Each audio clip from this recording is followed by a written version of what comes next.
My speech isn't going to be as full of jokes because, like, you're not funny.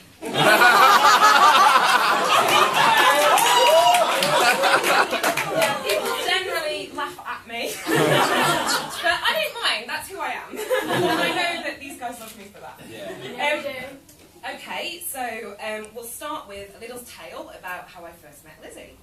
I met Lizzie, as I did many of my friends, of whom a lot of them are in this room, in Huddersfield, in a bar called Fox. Yay!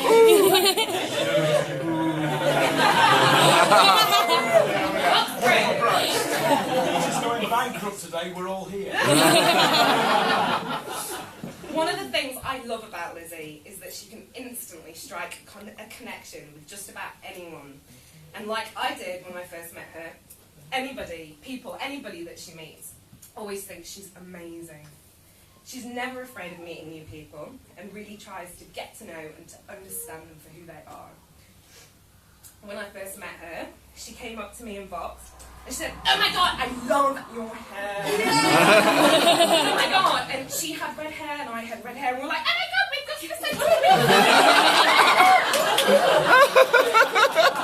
We spent ages talking about how cool red hair was and the intricacies of my hair. But seriously, I suppose with any friendship you start with those superficial things, don't you? And then over time you move on into the deeper, more meaningful connections between you.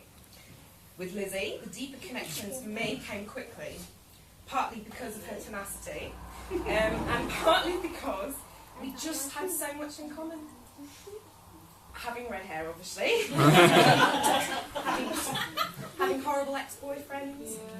Our deep interest and understanding of people and how they work.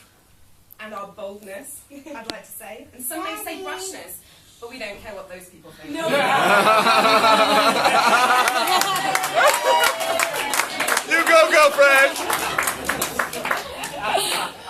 But seriously, I've always been a bit scared of letting people get close to me, and Lizzie knows this. But Lizzie was the first friend in a long time that I let my guard down to, and eventually she became a very close friend. I met Dudley a few years later than Lizzie, and also with Lizzie, I instantly thought he was fantastic, so confident, so genuinely lovely, and so charming. You know he's married now. Johnny and I became very good friends with Dudley and spent a lot of time together in the good old days at the good old Burton mansions.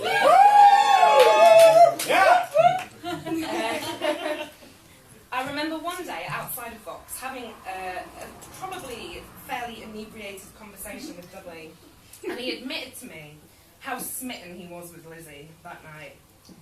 And I just thought, in my mind, when I was having that conversation with him, I thought, do you know what?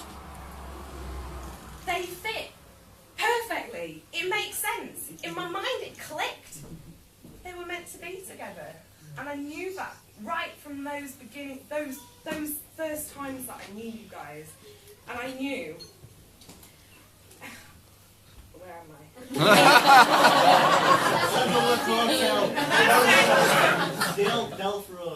I remember the night they officially told me and Johnny that they were together. I was so happy that two of my best friends in the world were really and finally together. Yeah. In my mind, you know when you fit perfectly together with somebody and you really are meant to be with them. It feels right. From the way that your body fits together with them, to thinking and saying exactly the same thing at the same time as them. And you also instinctively know that whatever problems and issues you face in life, which can sometimes be very tough and very difficult sometimes, you will always be able to work it through together. Lizzie and Dudley have that, and today cements that for them. I'm so happy to have you guys as friends.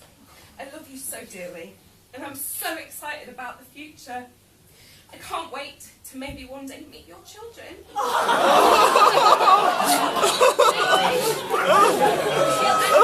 Children play with my children. Oh my God!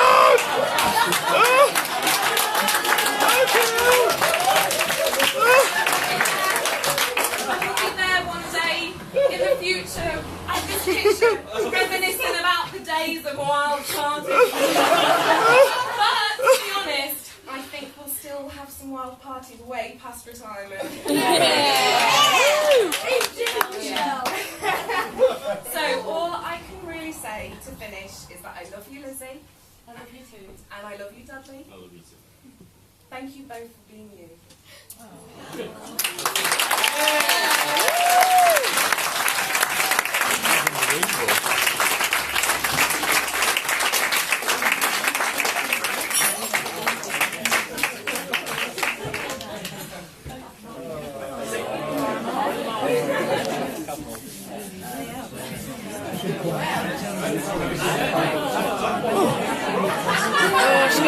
Sit down now.